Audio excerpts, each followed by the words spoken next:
Meu nome é Éder Brito, eu sou coordenador de projetos aqui da Oficina Municipal, Escola de Cidadania e Gestão Pública, que alguns de vocês já conhecem de outros eventos. E hoje, com muito prazer, a gente realiza a primeira parte do primeiro colóquio Democracia e Tecnologias Socioparticipativas.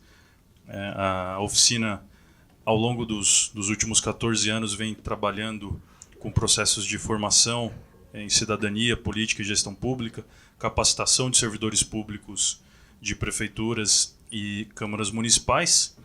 E ao longo desses anos, especialmente nos últimos 5, eu diria, talvez desde o advento da Lei de Acesso à Informação em 2011, no nosso processo de trabalho, no nosso cotidiano de trabalho, a gente passa a lidar com a necessidade das prefeituras de transparência, de democratização, de acesso à informação. E nesse encontro a gente conhece o professor André, que hoje é coordenador dessa atividade junto conosco, nessa atividade que tem 2 dias, hoje e na próxima terça-feira, dia 27. Então quero agradecer a presença de cada um, de cada uma, agradecer ao André pela ótima sugestão, pela aproximação. Como eu falei, são assuntos que vieram necessariamente se aproximando da gente no desenvolvimento de qualquer ação, e a gente entendeu que tinha muita gente produzindo muita coisa, caminhando em várias direções, em várias direções positivas, e que a gente poderia se esforçar para oferecer um espaço de qualidade, primeiro para que essas pessoas se encontrassem, se conhecessem, e depois para que a gente pensasse junto em encaminhamentos práticos, não só para o trabalho da oficina municipal, mas também para o trabalho dos nossos parceiros. E aqui a gente tem a representação e a viabilização desse evento, graças à Fundação Konrad Adenauer, inclusive, né? E que é um dos principais parceiros da oficina, mas também para os governos municipais com os quais a gente lida, né? Para os vários níveis de governo com os quais a gente lida ao longo dessa história. Para falar um pouco sobre o trabalho da oficina municipal, primeiro, e depois para explicar um pouco a origem desse encontro e de como ele se transformou em realidade a partir de agora, vou convidar para uma fala inicial nosso diretor e fundador da oficina municipal, José Mário Brasiliense Carneiro, por favor. E o André Lerner também, professor e coordenador dessa atividade. Obrigado, uma boa tarde, e peço inicialmente que o Zé dê uma boa tarde para a gente. Muito bom, boa tarde. Bem-vindos, bem-vindas à Oficina Municipal. Agradecer ao Éder, ao André e toda a equipe que trabalhou para a realização desse encontro de hoje e da semana que vem. Coube a mim fazer uma pequena introdução aqui para situar vocês nesse contexto, nesse auditório, na cobertura aqui desse prédio onde está instalada a Oficina Municipal. Nós ficamos no 6º andar, escritório da Oficina Municipal, e temos uma sala de aula no 1º andar aqui também, por onde passam cerca de 1.000, 1.500 alunos por ano fazendo oficinas municipais. Cursos de curta duração, que o Éder coordena juntamente com a Fundação Adenauer, voltado às prefeituras, aqui principalmente da região metropolitana, mas de todo o estado de São Paulo e muita gente de outros estados do Brasil também. A Oficina Municipal nasceu, ela foi incubada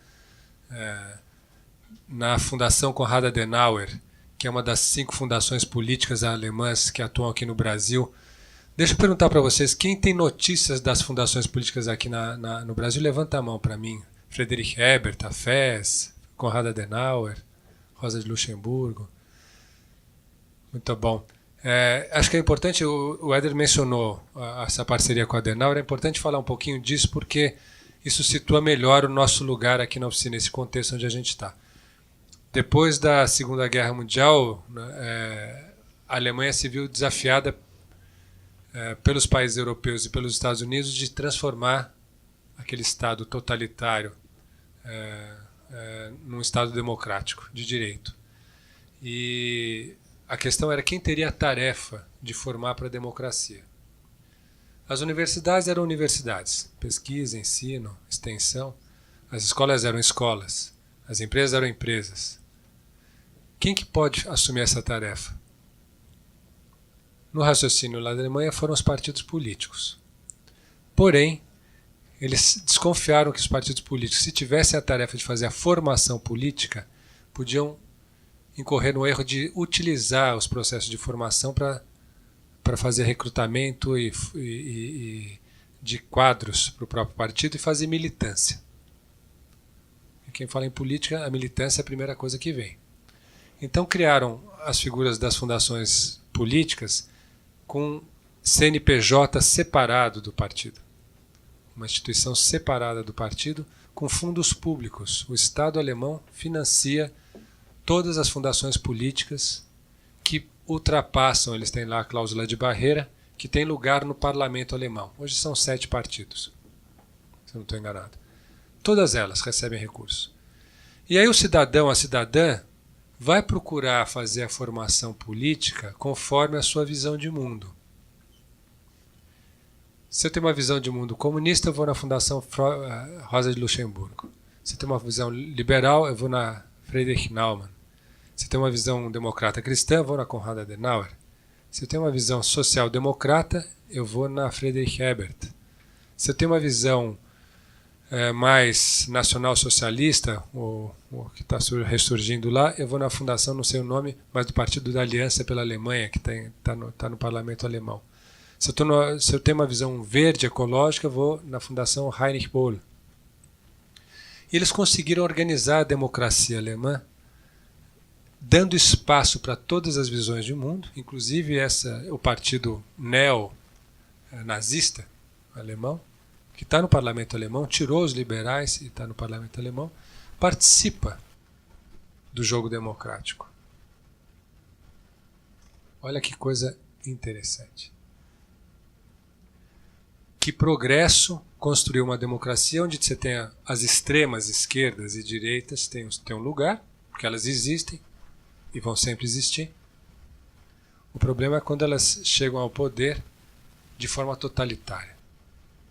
E aí não importa se é extrema esquerda ou direita, se é centro, centro-direita, centro-esquerda, o totalitarismo é um problema muito sério. E o sistema político alemão é um sistema que com todos os anticorpos possíveis ao totalitarismo.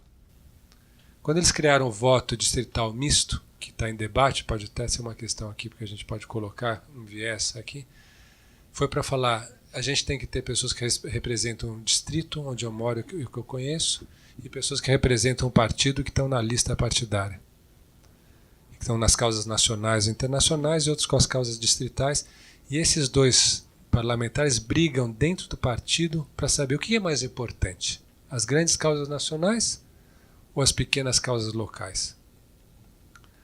Essa tensão interna nos partidos é muito interessante, porque a hora que eles firmam alguma posição e vão para o parlamento defender, isso já está muito amadurecido. Por exemplo, a questão dos refugiados. A gente teve há um mês atrás uma deputada federal alemã que falou assim: nós fazemos questão e somos obrigados e temos uma obrigação moral de acolher os refugiados. São 1 milhão de pessoas que vão morar na Alemanha, num país de 80 milhões.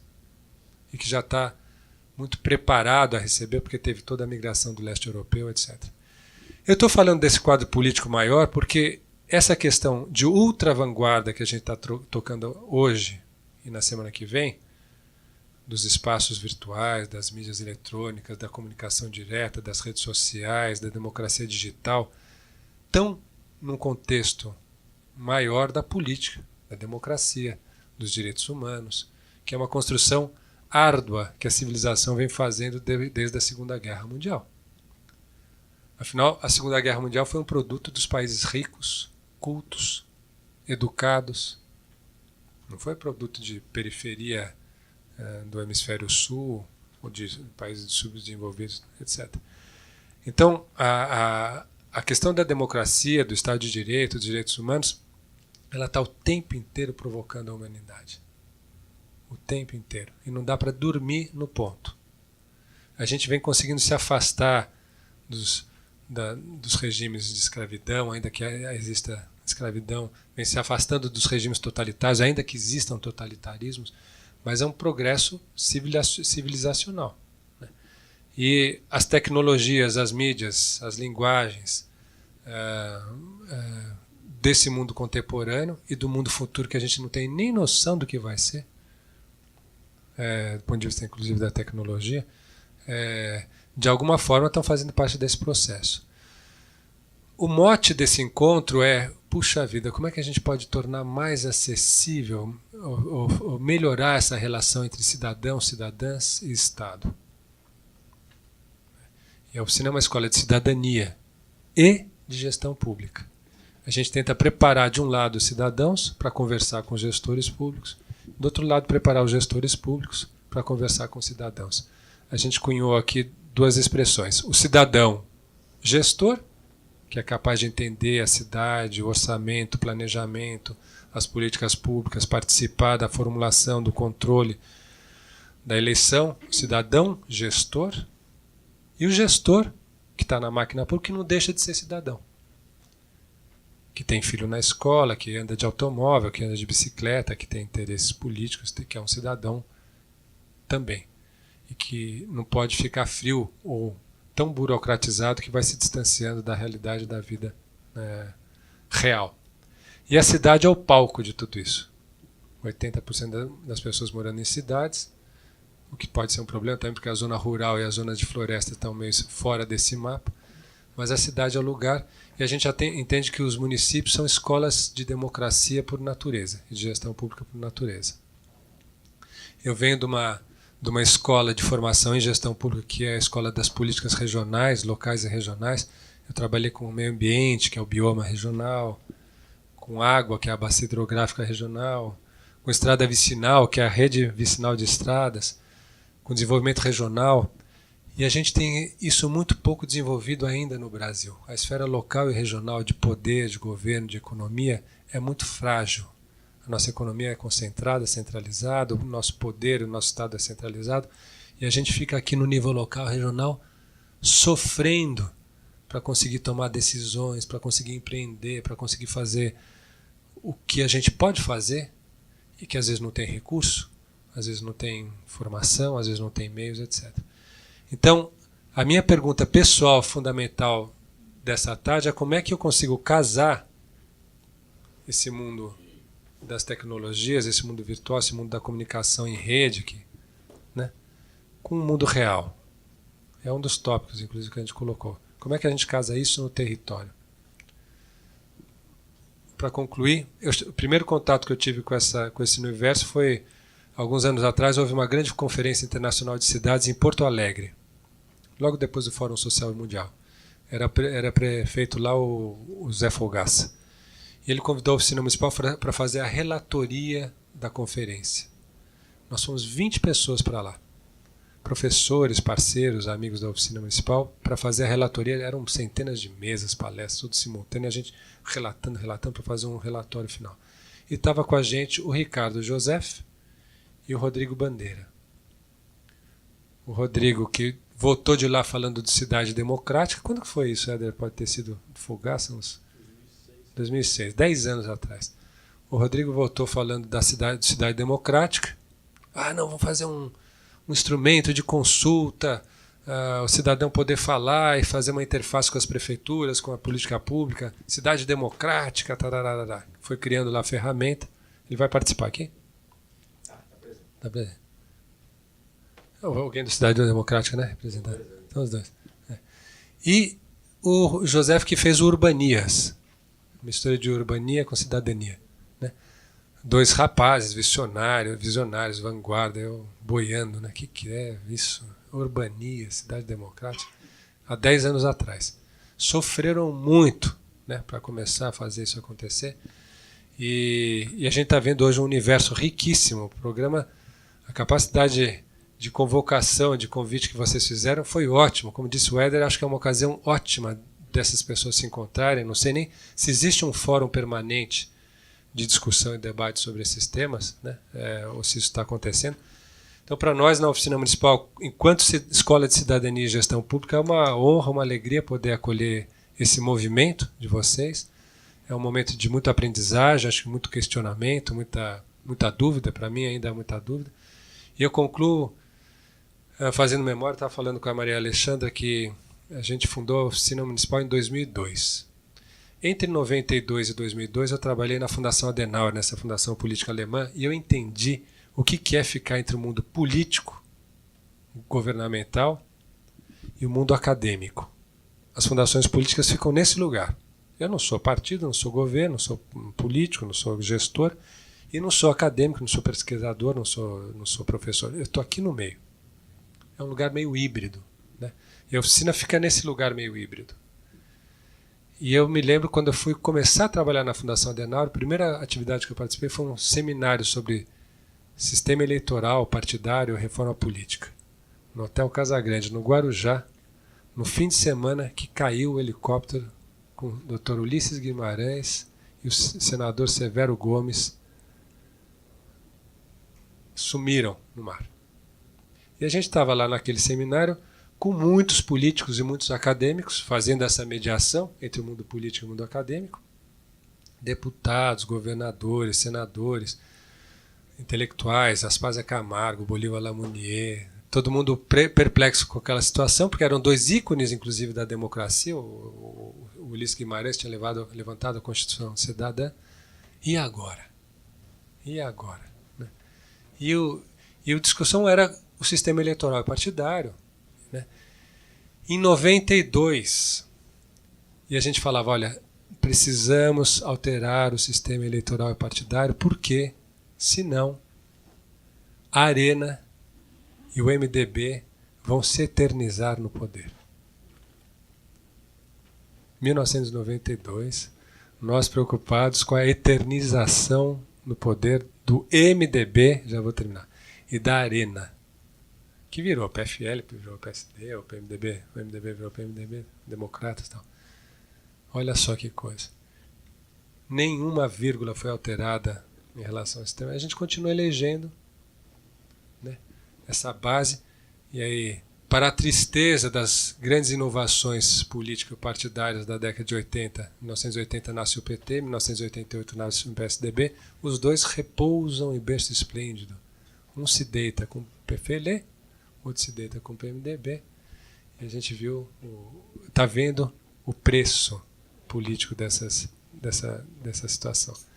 Um país que é uma superpotência, um BRIC, tarará, que não conseguimos organizar de uma forma tranquila a democracia brasileira para que exista espaço para o PFL, para o DEM, para o PT, para o PSDB, para o PPS, e que essa convivência democrática seja serena, baseada em debate de ideias, propostas, programas partidários.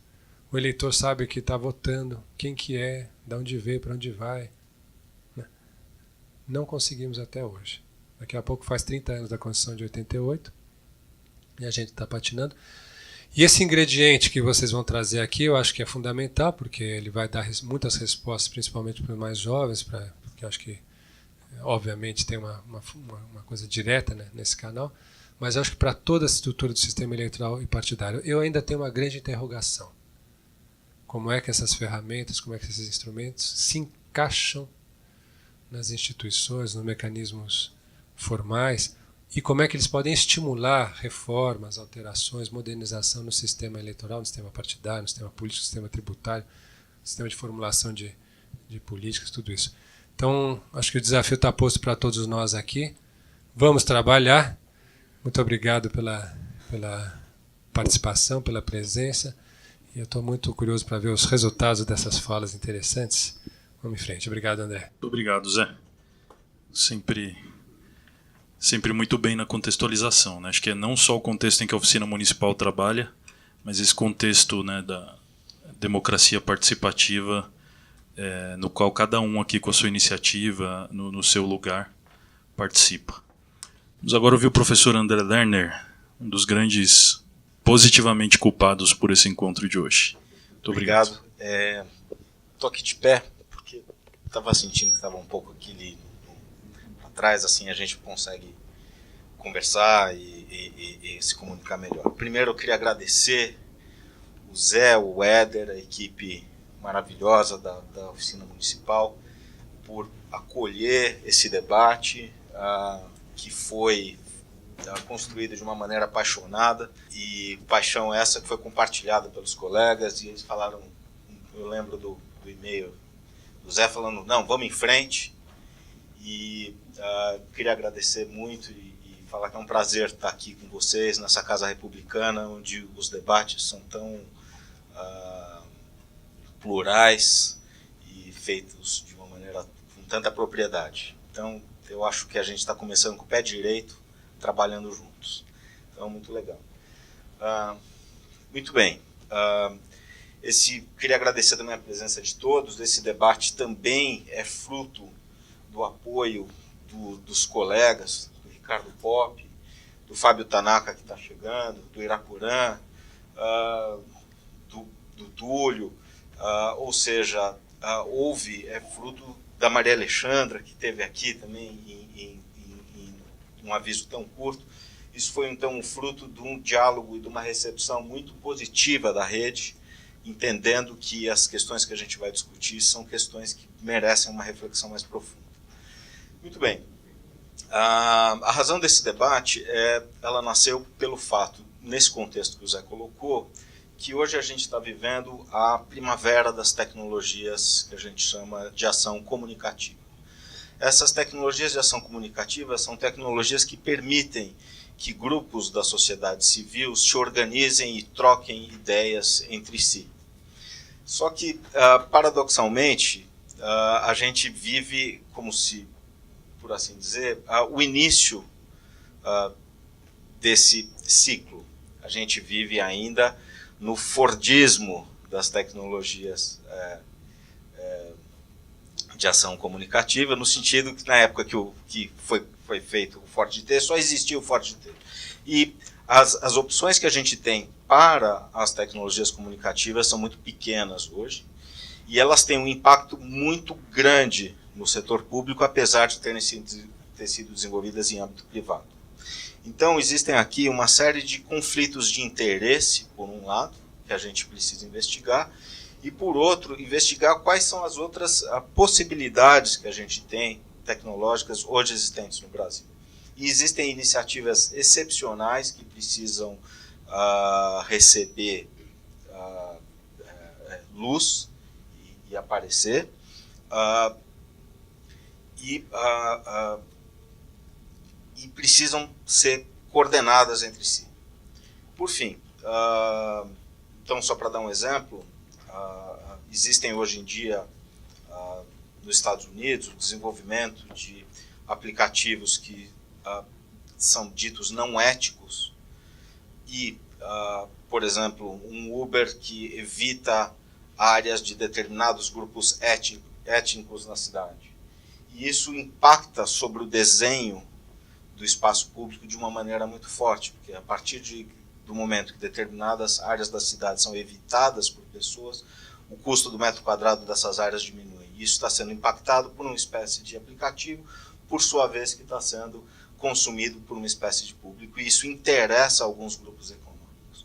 Então, esse tipo de articulação entre os interesses desses formuladores dessas tecnologias de engajamento social e o desenho do interesse público é o nosso objeto aqui.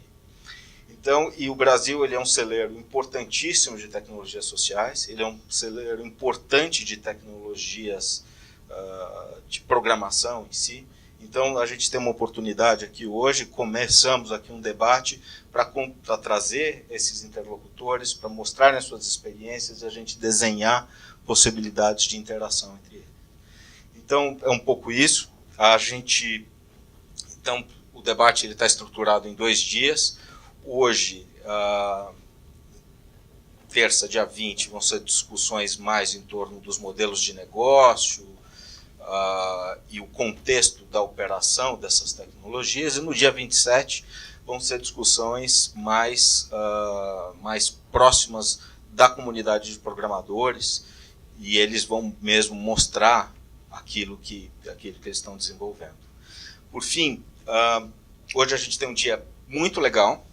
A gente vai começar primeiro com a Maria Alexandra contando o panorama da democracia digital no Brasil. Foi uma pesquisa excepcional que ela fez junto com a GV.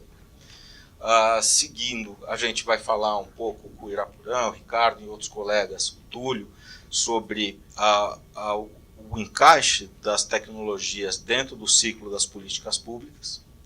Depois a gente vai ter a presença da Clarice, que muito generosamente veio falar sobre um assunto do maior interesse e enorme dificuldade, que é o problema de ética e o direito das pessoas nos usos dessas tecnologias, né? Até que vai falar de privacidade, vai falar de conflitos de interesse, como que essas tecnologias formulam o interesse público em nosso nome, mas favorecendo o interesse de terceiros. Enfim, é um assunto bem complicado, ela vai ajudar a gente.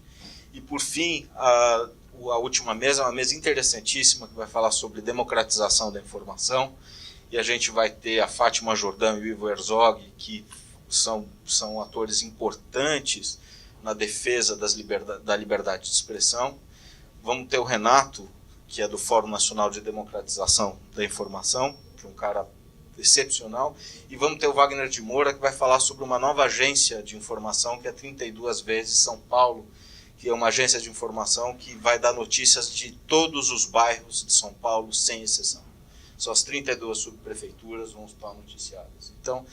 Então vai ser um debate muito rico, e espero que a gente consiga construir horizontes de desenvolvimento, linhas de convergência, para que a gente possa fortalecer o protagonismo cidadão, e que o cidadão, não só de Pinheiros, mas que lá do Capão Redondo e de outras áreas da cidade, tenham acesso a esses mecanismos de cidadania, e que a cidade deles também entre na pauta. Então, esse é o nosso esforço.